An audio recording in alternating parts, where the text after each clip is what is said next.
And we are live. We are back. Welcome, everybody, to episode 13 of the Modern Day Alchemists. I'm Joseph Mojo McCarthy, and as always, pleased to be here with my dear friends, Kristen Brown and D. Grant Smith, two beautiful people, published authors, and brilliant souls who are plugged in to their selves and to their world. And I always learn something wonderful from their mouths and from their heart. And so I can't wait to share this hour with you. Thank you so much, both of you, for spending this hour with me. Thanks, Mojo. We love being here. Yes, we do. All right. Well, that's a win, win, win all the way around. Before we jump into today's topic, which I'm so excited about, and as you guys both know from my back channel texting to you guys, that there have been synchronicity upon synchronicity confirming our topic for today, which doesn't surprise me. As I was telling D. Grant before we went live, I know there's this part of our brain that once we notice something, then we notice all of those things, the reticular activating system. But when we choose a topic and then all the stuff comes in after it, like this morning, I open up my Mind Valley app to choose a meditation, and the one that comes up at random is the title of our topic, Let Go and Let God. So I take that all as a good sign. So yeah. But before we jump into that, with Kristen and D. Grant, I would like you to both take a moment to introduce yourself to those who have not met you before and just say a little bit about who you are, what you do, and what you are up to today. We'll start with Kristen. Oh, I was going to say D. You start with me. Sorry, that's never going to work, Kristen. Okay, girls first. Yeah. See, this is what happens when you're a gentleman. All right. So my name is Kristen Brown. I am an international #1 best-selling author. Joseph always wants me to point that out with my book, The Recovering People Pleaser, a spiritual guide to reclaim your true worth and attract the love you deserve. I help people to reset their energetic vibration by discovering limiting beliefs and blocks that are in their subconscious. I help them pull those forward for healing so that they can change trajectory and have an entirely different experience of life. Is that all? That's it. And our mama. That is pretty dang awesome. All right. Hello, Little Iodine. Thank you for checking in, tuning in. It's great to have you here in the chat. All right. I'm going to switch over to D. Grant. D. Grant, introduce yourself to the audience for those who have never met you before. I'm D. I'm your friend. And these two people are my soul siblings, and I'm so happy and grateful to get to be here and talk about what we're going to talk about. In terms of where I'm from, I'm in Texas. Take your finger, point it in the middle of the state. You'll probably hit me. At least that's what I say. Because we're like, where's Abilene at? Well, just point in the middle of the state. There it is. There you go. You got it. You hit it. You got me. Felt it.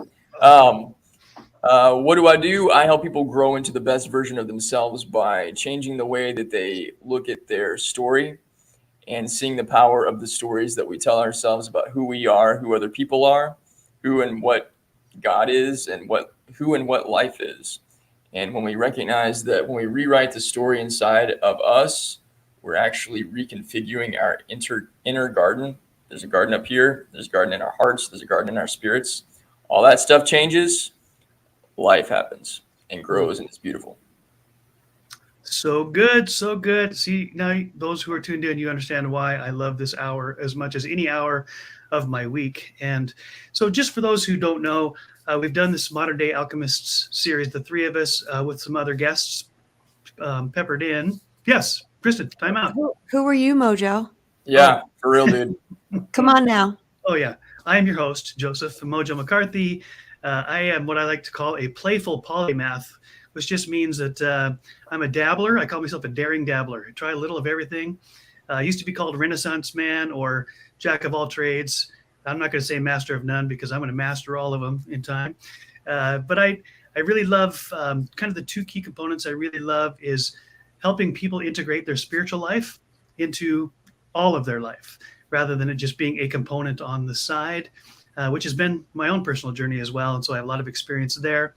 And also have spent a lot of time studying effective leadership. And I love to help leaders become more aware of their own emotional and spiritual intelligence so that they can become more empathetic and compassionate leaders. So that's me. And you can find me at that mojo.studio, which is right there next to my name. All Hey, right. Joe. Yep. You know who else was a dabbler? Who? Leonardo da Vinci. Okay. Well, there you go. I'm I in say good that company.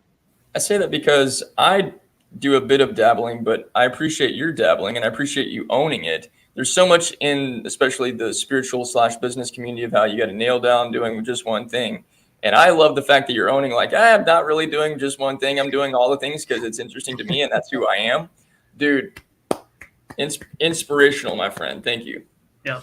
Well, there are specialists, and I applaud them, and there are generalists. I am one of them, and we need all of those folks to be who they are, which is really that's a good summary of what we do here. The three of us bring different perspectives.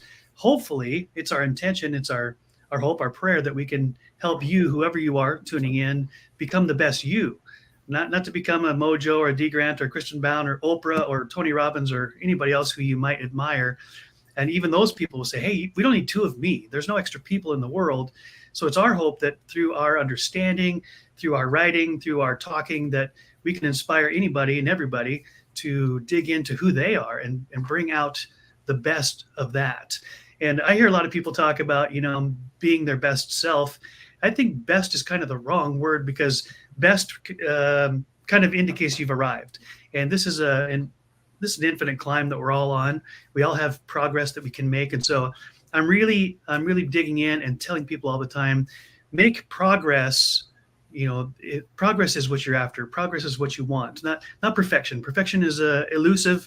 Nobody even really knows what that means. So pursue progress and all of the rest will follow in. That's one of my many mantras. As you all know, I'm never short on a pithy phrase. so here we go. Well, today we're digging into this idea of surrender or allowing. I hear this phrase, and I've heard it actually for a long time, let go and let God. And yet very few people really talk about, what does that look like? What does that mean? How do you do that? Sounds great, like any bumper sticker. Sounds really interesting. Right. But bumper stickers never change anybody's life. So it's really a matter of how do we implement that? And I love this particular group, the three of us, because we all have a different perspective on what that means for us. And I think by sharing our own journey, what that means to us philosophically and also in our practice, maybe inspire others to try that, to find a way for them to find their way to let go and to let God. And before we jump into too deep, one of the things that came to mind recently, I was in this conversation this week, and somebody was talking about flow. And flow comes up a lot. People really want to be in the flow, right? And it came to mind that flow requires both input and output. And the picture that I love is, in Israel, there's these two seas on the same river. The River Jordan comes from the north to the south in Israel. And this river flows into the northern sea called the Sea of Galilee. And it's gorgeous. It's like a retreat center. People go there, they vacation there. It's lush. It's like the place to go to get refreshed. Then the river comes out of the Sea of Galilee, River Jordan, and goes down just a few miles further south, and it goes into the Dead Sea. Well, the Dead Sea is like barren. It's nasty. The water's toxic. You can float on top of the water without a raft because it's just stagnant. It's gross, right? In fact, if you stay in the water too long, it'll actually bleach your skin. Same river feeds both of these seas. What's the difference? The Dead Sea has no outlet. The water flows in, it doesn't flow out. So it sits there, it gets stagnant, it gets toxic. And I think such a great natural metaphor for what does it mean to flow. We all think we want to get in flow, but I think my misperception is flow means it's all coming to me. No, really the word is it's coming through me. And if I don't have an outlet, if I don't have a place for it to go, no matter how good it is, just like that Dead Sea, what could be beautiful and lush will turn out to be stagnant and nasty inside of me if I don't have an output. And so the two words that I really tuned in these days lately is consumer and creator. And there is opportunities for us to do both, but the easy thing is to be a consumer, and we can spend so much time and energy and effort being distracted, being consumers. And you're looking at three creators here, and even that's still it takes intention to have an outflow of all of the inputs so that it really is a flow. I mean, you ingest food and you don't let it go through your system, you got a problem, right? It has to go out as well, and that's the way we're built.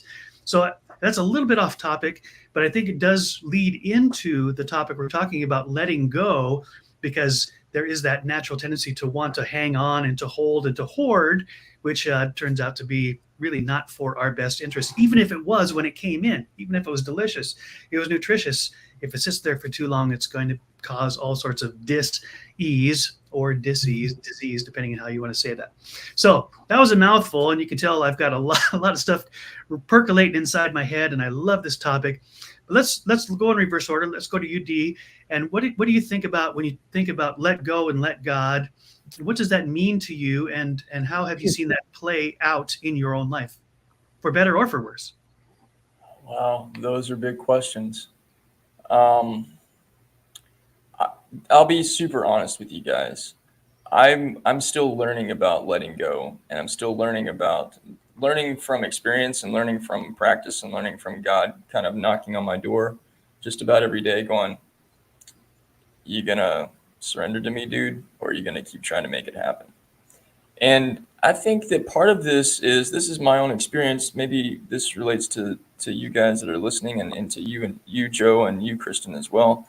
There's so much in our personal growth, personal development, spiritual journeys that thanks for that, Joe. It's growthfarming.com. The growth farmer is going to go somewhere. I have no idea where that's going to go to. Thank you. I was just guessing. There's so much in our communities that talk about how the universe is mental. I keep seeing that in all these spiritual things. The universe is mental, and you've got to be thinking. You got to be thinking in alignment with the universe. And so here's what I've done. I've gotten super heady and spent so much of my time in my life trying to figure it all out up here. Even while I'm telling myself that I'm not trying to figure it out, I'm still trying to figure it out. It's like an unconscious pattern. And I'm just all over the place, like psychoanalyzing everything and trying to see into everything. Yeah. And I understand now why I've gotten really, really tired pretty easily. And it's like 6 or 7 o'clock at night. And I'm like, I'm ready to go to bed. Screw this crap. And I think it's because my mental engine has been firing on all cylinders and then creating new cylinders so I can fire more all day long. And then even while I'm sleeping, I'm still putting stuff into my head, or I used to. I've broken that pattern, thank God.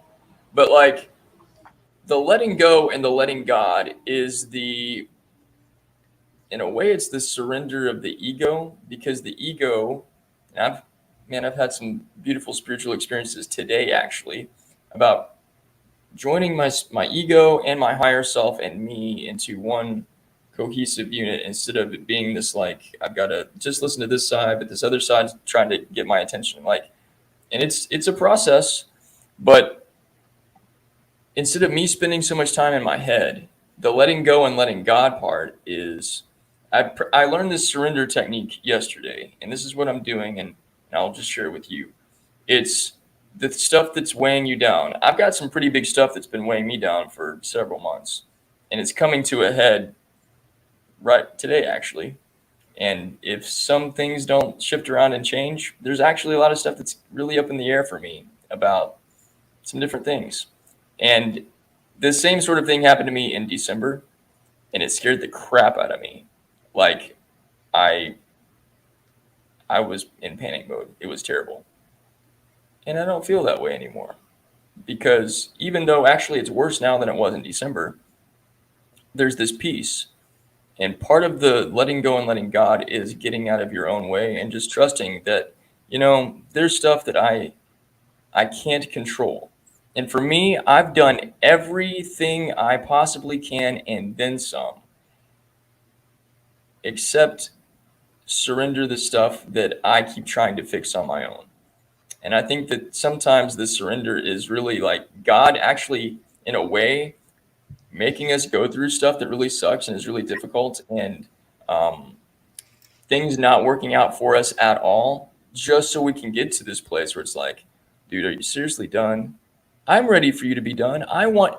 You keep telling me you're done, but you need to actually be done, because when you're done and you actually will take all the stuff that's in your head and say, This is what I've been holding on to, and it sucks. I surrender.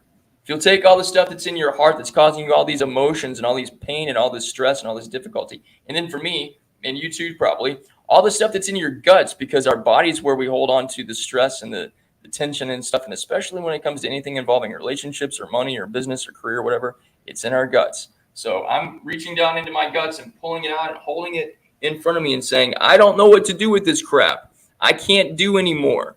Please, I surrender.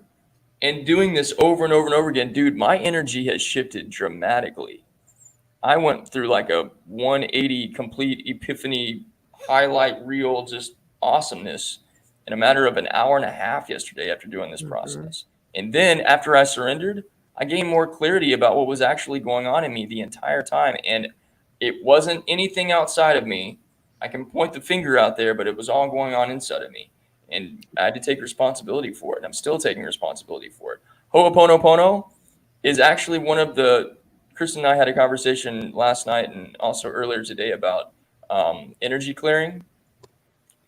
Ho'oponopono is energy clearing without having to do a really long, difficult meditative process. I mean, all of the, not difficult, long, intense meditative process. Those are important. I'm not trying to take away from them. But bringing something to mind, this has caused me all kinds of emotional pain. This has caused me to worry and doubt and fear and be in panic mode. And I can't seem to change it. Okay, I'm sorry for whatever it is that is going on inside of me that I can't see and I don't understand, or I received and picked up or believed or perceived from somewhere else. Please forgive me, clean and clear it out of me. Replace it with divine love, harmony, and peace, abundance, success, whatever you want. Thank you for cleaning and clearing it out. Thank you for restoring me. Thank you for healing me. Thank you that this isn't shit that I have to deal with anymore. I love you. That's what I think about surrendering, letting go, and letting God. Is that all? Right. Well, I took a page out of your playbook, homeboy. You had a lot to say to lead up to it. So if you're gonna, don't be the pot calling the kettle black. Oh, I will every time, and you can call me right back on it. I love it. I'm just giving you a hard time because I love the fact that we have these discussions. It's not fluff, baby. This it's real life, and you talk about exactly what's going on in your life right now. I think there's nothing more powerful than that personal share, the personal testimony, and the what you're learning along the way. So thank you, D. Grant, for sharing it in depth. I appreciate that a ton. For those who have never heard of Ho'oponopono, D. Grant, would you give them a brief glimpse and understanding of what Ho'oponopono and what that's about? So it's an ancient Hawaiian prayer. It's about cleaning and clearing your consciousness and your energy field. And the simplest way to look at it is everything that we think is outside of us is actually a reflection of something that's going on inside of us. It's all consciousness. And so what we're cleaning and clearing when we're saying these four phrases is we're cleaning and clearing our perception of it and our understanding of anything that's happened, because all situations are neutral. It's what we perceive, what we interpret. I always do this with my glasses. The lens that we perceive everything through becomes a belief and a story inside of us. And then whatever that belief in that story is, those people, that thing, that situation, whatever it is going to continue to reflect back to us what it is that we believe. So what Ho'oponopono does is the I'm sorry is taking responsibility part. The please forgive me is the cleaning and clearing part. The thank you is the appreciation for the work being done, and the I love you ties it all together. And so when you practice this, you don't just say it once, you do it internally. This isn't something you say to somebody else, even if you're pissed off at them or even if they're doing something to you that doesn't feel good. I'll be super honest. This one practice transformed the relationship with my former wife and I in a matter of a couple months. I just would think of her and I wouldn't think too hard, and I didn't do this for too long. But for maybe 5 minutes, I just say, I'm sorry, please forgive me, thank you, I love you. And then I went on about my day. And I, at that point in time, never wanted to see her again. 2 weeks ago, I was on my way to a birthday party, and I dropped Peaches off at her house and met her husband. Never met the dude before. Super cool guy, think he's awesome. That was not possible a year and a half ago. So when we're talking about inner healing, God does the invisible work under the soil in our hearts and our minds. That's another part of the letting go, letting God thing. Like, you're saying this phrase, you're doing some conscious work, but for the most part, God's doing all the work on the inside of you. Sweet. I'm getting a little bit of jitters in the feed. Is that coming from my end or your end? Can you guys tell? I don't have anything. I don't have anything. Okay, very good. Well, super good, Degrant. Thanks so much for that. And it's amazing to me. I only learned about Ho'oponopono within the last year, and those 4 simple phrases, which are really things I was taught when I was a kid, just didn't realize it was a practice. I'm sorry, please forgive me, thank you, I love you, and how transformative that is. And you said in certain words, there's nothing you have to do, but however, just the practice is something that we can do. The letting go is something that we can do, and that's our effort. And what happens after that, the outcomes, that's in God's love, that illustration, and how personal that was. All right, Kristen, let's hear from you. Let go, let God. I hear you. This is really important, something you fully believe in. Share from your perspective, what does let go, let God mean to you? Thank you, Mojo. Well, at first you are getting a little glitchy on your end. No, D isn't, but you're getting a little glitchy. So just FYI. This is one of my favorite topics. I love surrender. Joe. We have a delay, I think, as well. And now you're frozen. Okay, you're back. Can you hear me? All right. You just go on without me. I'll do some adjusting. Yeah, you just keep going. Okay. All right.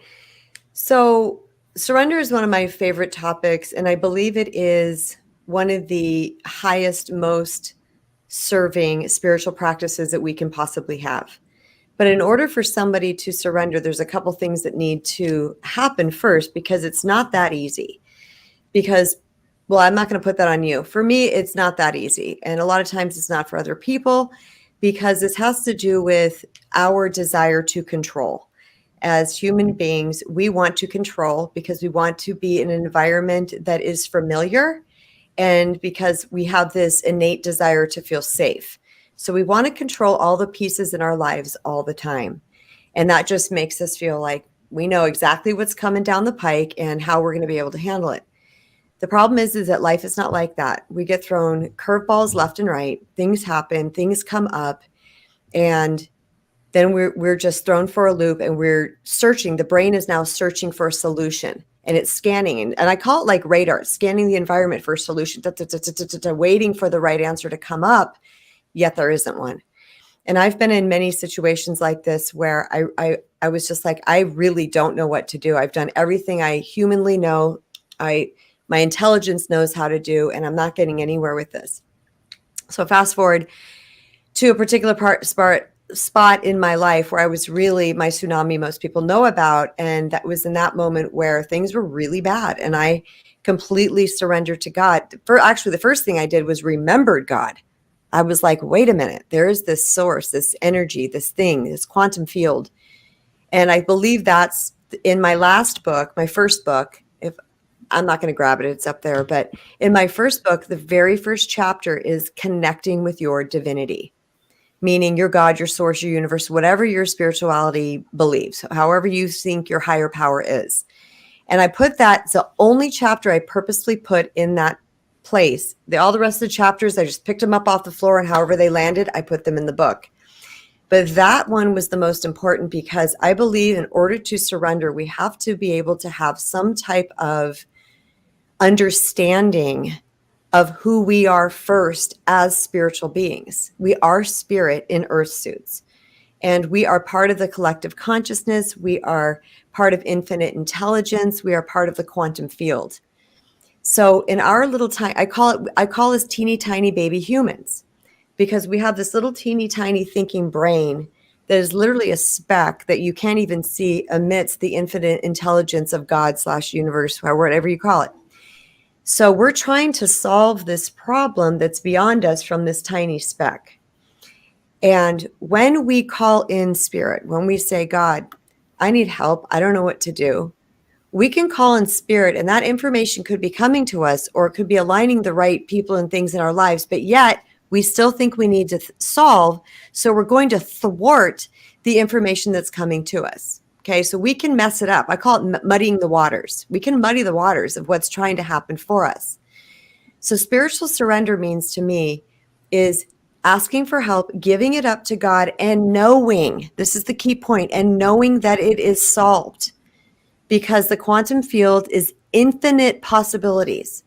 There is a spiritual answer to every problem, but we don't know that answer because we're coming from one teeny tiny human baby brain. Okay. And we think the same thoughts 90% of the time, every single day. There's only 10% of thoughts that we don't rethink. And those are choices that we make, like which way we're driving somewhere, the food we're going to eat today. So that 90% of our thinking is on repeat all the time. We're just going to, we're going to repeat. We can't sometimes solve certain problems from the same level of thinking and vibrating, energetically being, that the problems were created.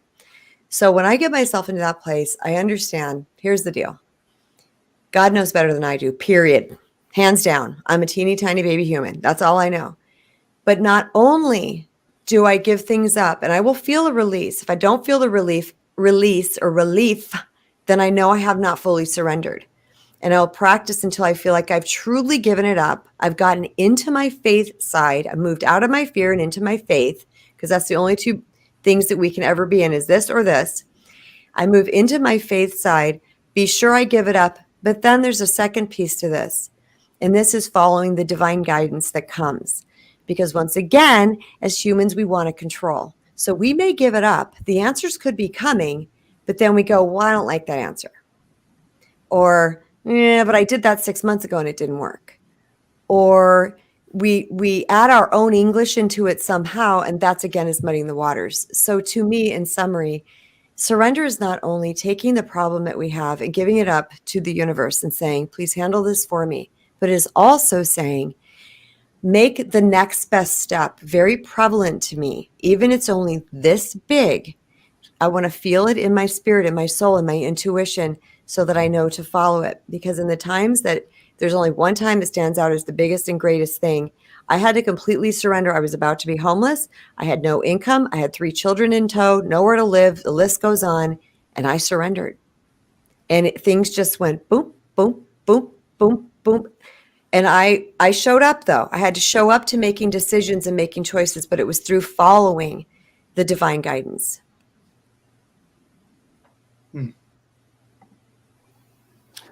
That's beautiful. I love that. I've heard the story before. I can never get enough of it, and to explain that, because it's very personal. It's very practical, and there is this divine dance, I call it, between our free will and God's providence. And I can't fully understand it, nor can I fully explain it, and I don't have to defend it. But the truth is, God has given us the ability to choose, right? And we can choose to hang on to stuff.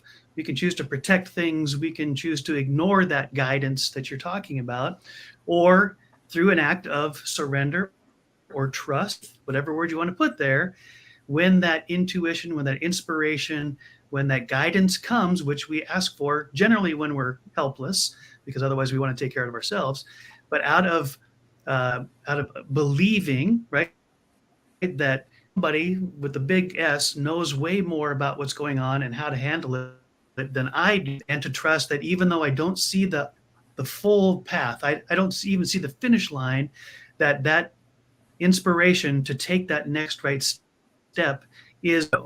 And I think I often got paralyzed in my own journey as taking that next step, because I thought, well, what if I went the wrong direction? What if I didn't hear correctly? What if, and I talked myself things until I forget who it was, but maybe a mentor of mine, who said, well, guess what, Joe, aren't permanent, right? You take the next right step, and if it turns out you got it wrong, God's not surprised. And he's not, suddenly says, oh, I can't really work anything out for you because you took a step in the wrong direction. No, he's all about redemption and restoration and reconciliation anyway. The steps that I take, if for some reason I got it all wrong or did it all wrong, it's not permanent, right? All things can work together for our good. This is a promise, a biblical promise, by the way, that God will work all things together for our good, even when I make mistakes, but there really is this divine dance between my been given the choices I make, and I see where those take me sometimes, and usually not really great outcomes because of my limited understanding. That's not putting myself down. That's just I only know what I know. But if I have an opportunity where I can actually tap into infinite intelligence, that's not just intelligence, but it's loving intelligence. It wants what's best for me. Then it's a matter of trust. If I get that nudge, I should go this way or let this go or don't do this or do that. It's not an imposition, it's an invitation to say, hey, you, Joe, hey, Joe, I guess what? I can see the future. In fact, I've been there. So take this step left. Trust me, it's all going to work out. Maybe not immediately, but it's going to work out. And that's a matter of surrendering as Kristen said, surrendering my control into the belief that I am guided and loved and protected, something much greater than I could ever understand. So that's my take on that. One of the things I wanted to add to this conversation is meditation. Now, I don't want to make this whole thing about meditation, but I know that in my own practice, I'd love to hear from you two as well. I grew up with a lot of prayer, but meditation was kind of a Eastern religion type of word and had some negative where I was growing up. So I kind of shied away from it. Ironically, even though is actually meditation and prayer is used throughout the Bible, go figure. So when I finally got into this openness and willingness to say, well, if there are so many benefits to meditation, rather than going down the spiritual route, I'll just get into what's meditation, which is really about understanding your breath and using some tapping techniques and stuff to really be present with who I am. Well, it turns out, even though I was taking the spirituality out of the meditation practice, it became a very spiritual, because in that presentness, that's where I actually found myself tuned to that voice that Kristen was talking about, that connection with divine intelligence, with divine love, where suddenly things that had been involved, the distractions and the responsibilities of my life, when I got still, when I got quiet, when I was just thinking about my breathing or my pulse, or just feeling the sense of security that I'm in the hands of a loving God, then start flooding in. And it wasn't like I was generating them. I was just a conduit for them. And so it's amazing, it's almost counterintuitive to our human nature to say that the best thing to do is to let go and surrender, because that's simple.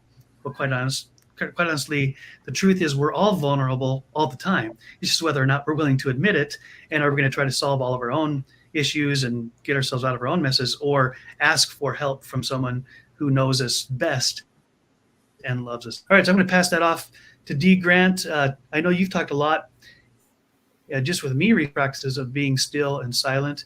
So take it from there, D. Okay.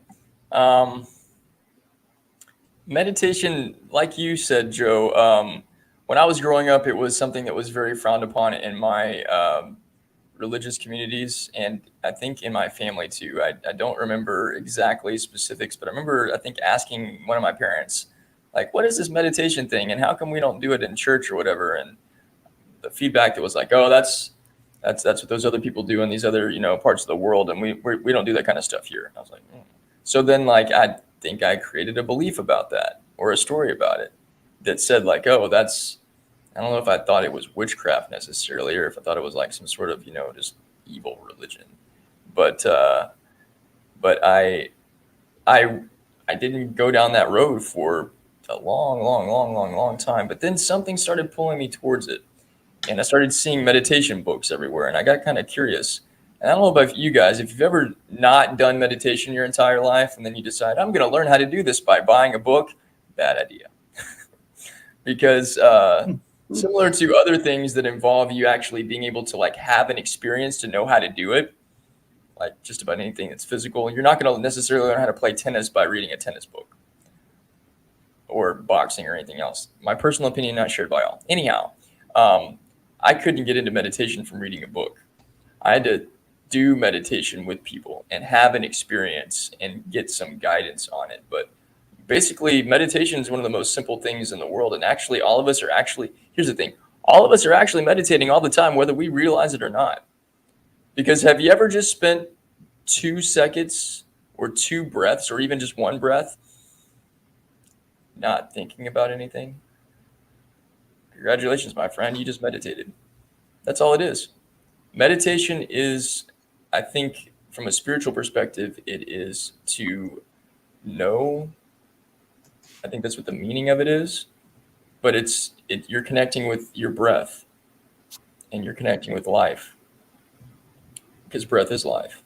Now, you can do guided meditations. That's actually how I got started.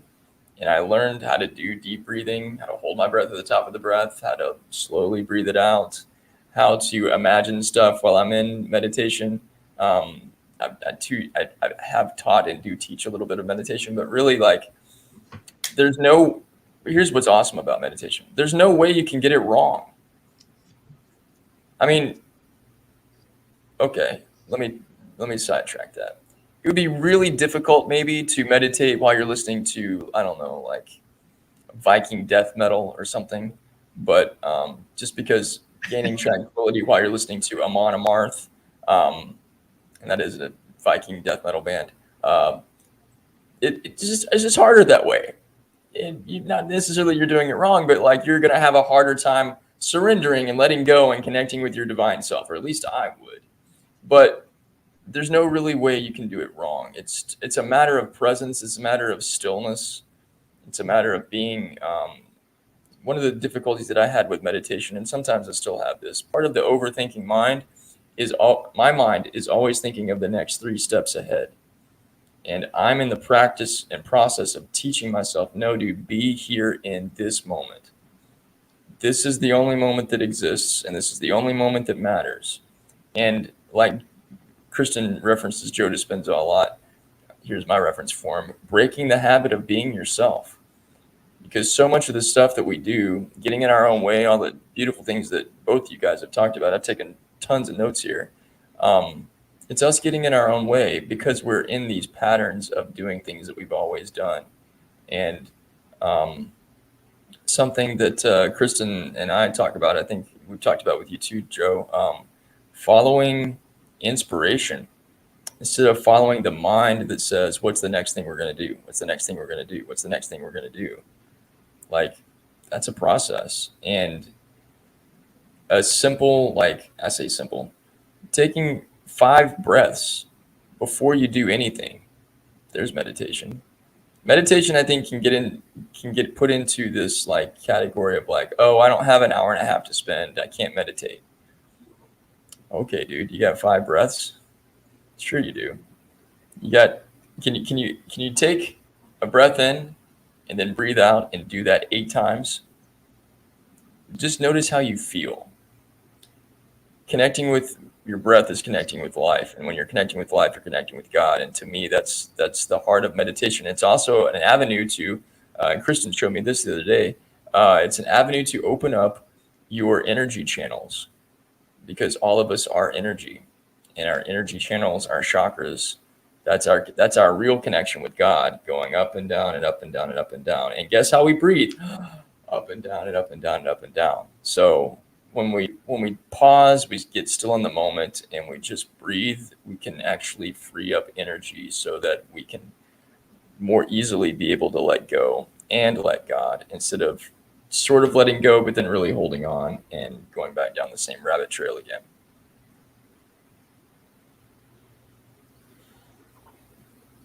Absolutely. Beautiful, Deacon.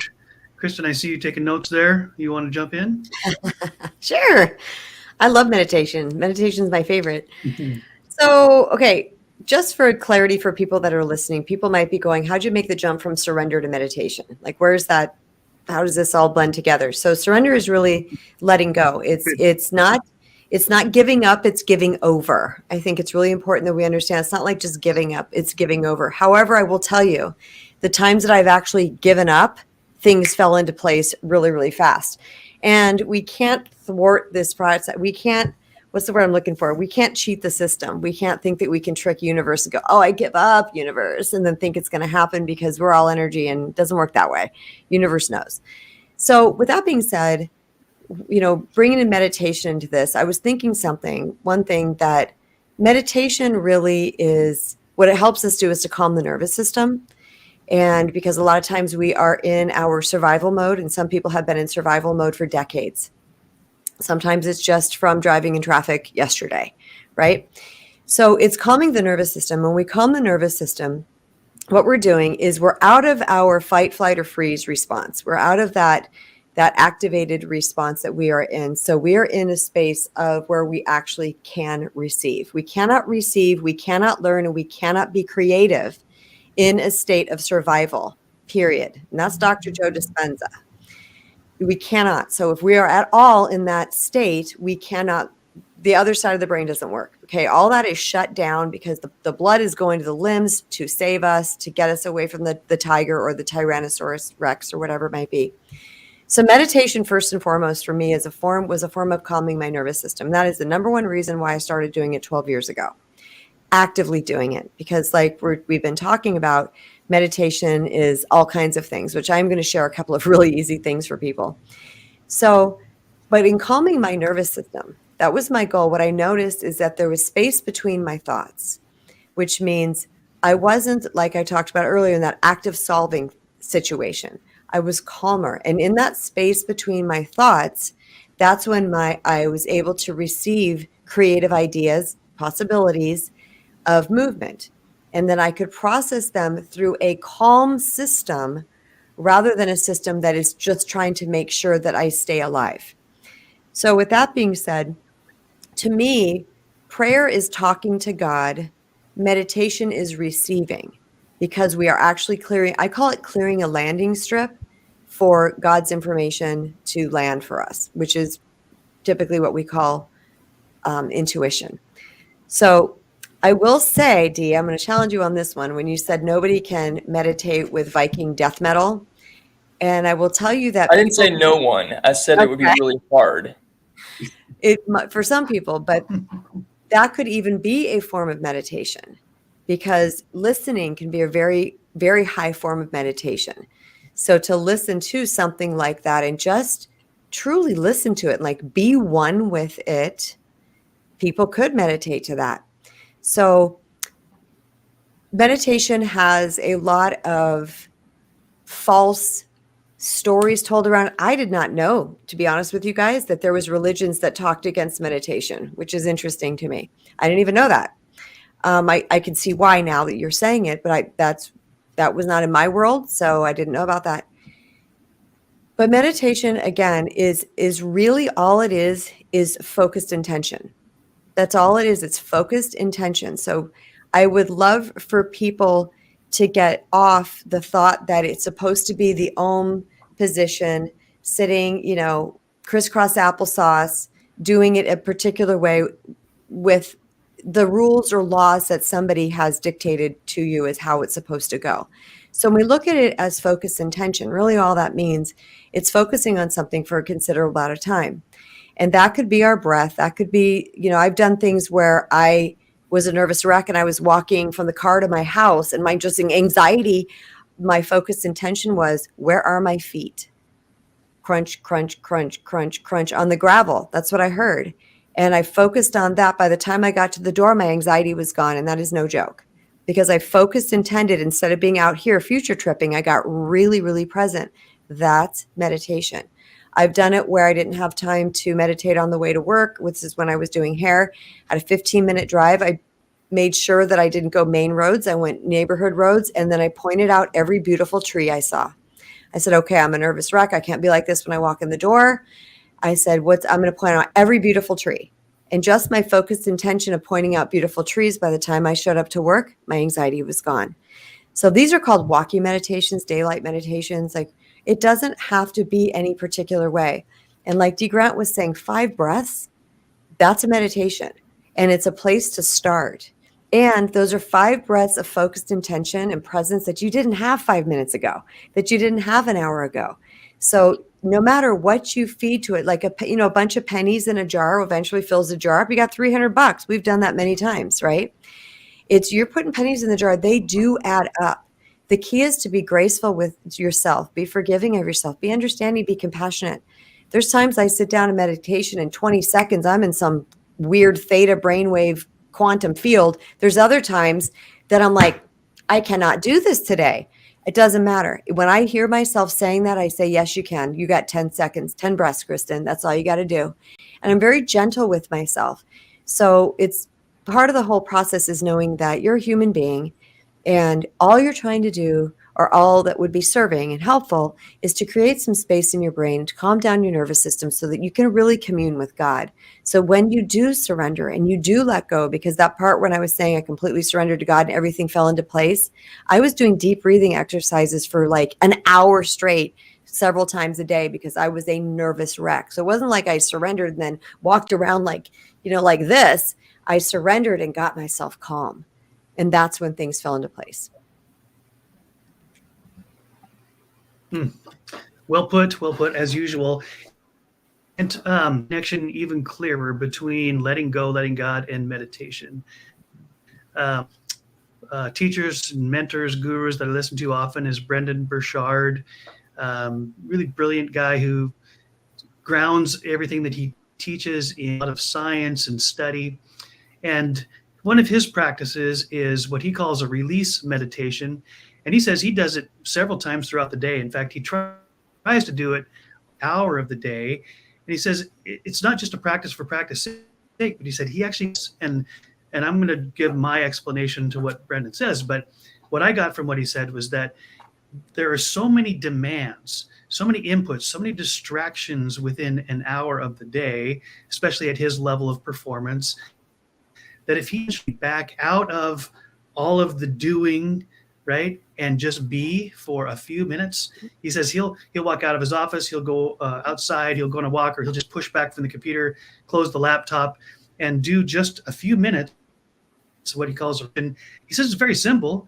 He just thinks about nothing but the word release, and he repeats for 5 or 10 minutes, and it resets. As I think the words he used, resets all of the stimulus and all the stuff that's going on. It just becomes overwhelming. I got to tell you, I totally get that. So what I did is I took that idea of the release meditation and I combined it with the idea of breathing, because breathing is essential, right? It's the very of the fact that we're alive and we're having these conversations. And I think there's something about this concept of inhale and exhale. This goes way back to the very beginning of this discussion today, that there has to be inputs and outputs. It's the way we're designed. And so I've told you guys this before, and I'll share it again. I put together a blog a while ago about the inhale. I called it Breathe Like You Mean It. And here's what I wrote. Fundamentally, we're all breathers. I know, go ahead, call me Captain Obvious. With that in mind, I encourage you to set aside some time each day to give breathing your full attention. So 6 seconds in, 6 seconds out. And on the inhale, repeat the word receive, receive, receive 6 times. And then on the exhale, repeat the word release, release 6 times. And as you repeat the cycle, start adding specifics to your thoughts. And I just listed some, such as on the receive side, love, health, clarity, forgive, wisdom, provision. And then on the release, release fear, bitterness, negativity, toxicity, confusion, insecurity. Breathe in and receive empathy, understanding, peace, humility, guidance. And then as you release that exhale, release doubt, shame, unworthiness, judgment, cynicism. Right. In and out, deeply and intentionally renewing and rejuvenating your body, your spirit. Adjust the words according to your own insights, desires, needs, and guidance from the Creator, the source, the giver of all true goodness, is in you and for you and delights in you. So yeah, I've really put it down to just 2 things. Inhale grace exhale, inhale grace, exhale gratitude, and repeat. Keep in mind that this is not an imposition, it's an invitation to simply abide. I love that word, abide. Whatever you do, not just this breathing exercise, do it with childlike wonder, joyful anticipation. See what happens. That's my So receive and release meditate. standing O for Joe on that one. And for the way you described meditation. Release. That was badass. Yeah, and it's taken all of the ending and fear about meditation out of it for me when it's just receive, release, and all the things that I said about receive. I know who the source of that is, and so I'm really connecting with God anyway.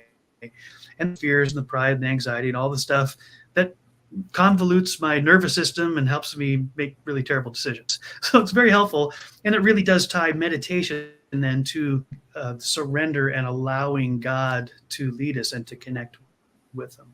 Just 5 minutes. It's amazing how fast this time goes. So grateful for all the people that tuned in and added comments throughout this session. And we will do this again next Friday at 2:00 p.m. Pacific, which will be another great episode. I don't know what it's going to be about. We'll be guided between now and then for sure. So thank you to everyone. Again, so Kristen, let people know how they would connect with you outside of this space. If anybody's interested in, connecting with me, you can find me on YouTube at Kristen Brown. All you have to type in is at Kristen Brown in the search bar. You will find me. Also, you can just go to my website, which is right there, kristenbrown.org. And I have a lot of freebies over there, coaching opportunities, programs, my book, everything, all my socials you can find over there. And D. Grant, how would people connect with you and what you're doing off this space? I'm going to make it super easy. So, bothfarming.com is the place to get. I'm a storyteller and a story writer, and these two have read my stories and heard them. They'll change your life. So that's where I share my stories and make them available both in the digital format and in audiobook all at the same time. Who else, author-wise, is giving you an audiobook and the digital version at the same time? Only this guy, because I love you. Anyhow, that's where you can get my stuff and connect with me. But I'm also at the place where I just dropped into the comments. I appreciate Kristen talking about YouTube. That's where I'm at too.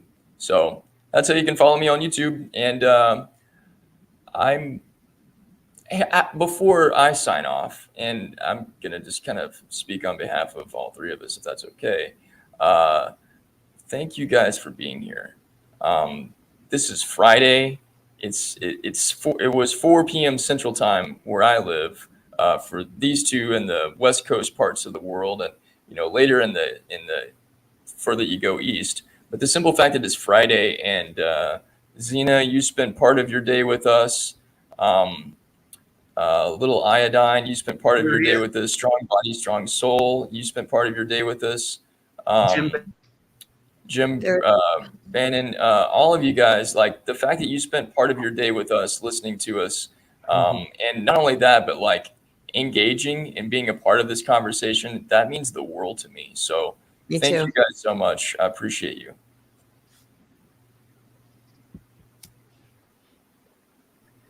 Right at the hour. I know my connections hasn't been super strong. Hopefully it didn't distract from this conversation, which has been very helpful to me. I love the fact that we have these sort of to share something with the world, and I get as much out of it or more than I suppose anybody.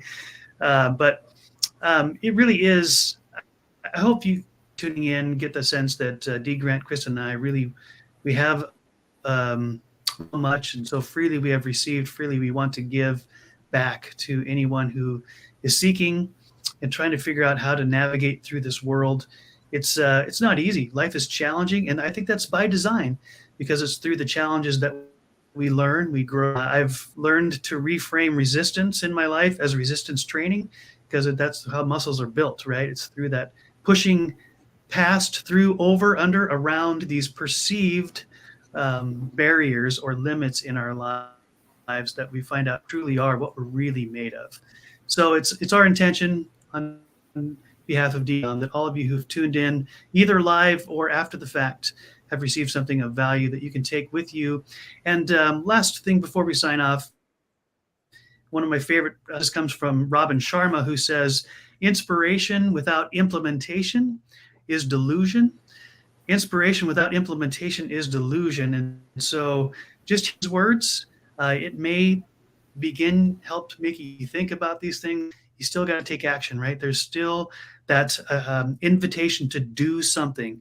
So God's here. He's very willing and able. He, she, however you describe God, is very willing and able to help in not just in our times of trouble, but but it also is a matter of us listening and taking steps, those next inspired steps of right action. So until next time, the modern day alchemists are going to sign off and give you peace, love, and blessings from here next time. Bless you all. Everybody. Thanks, guys.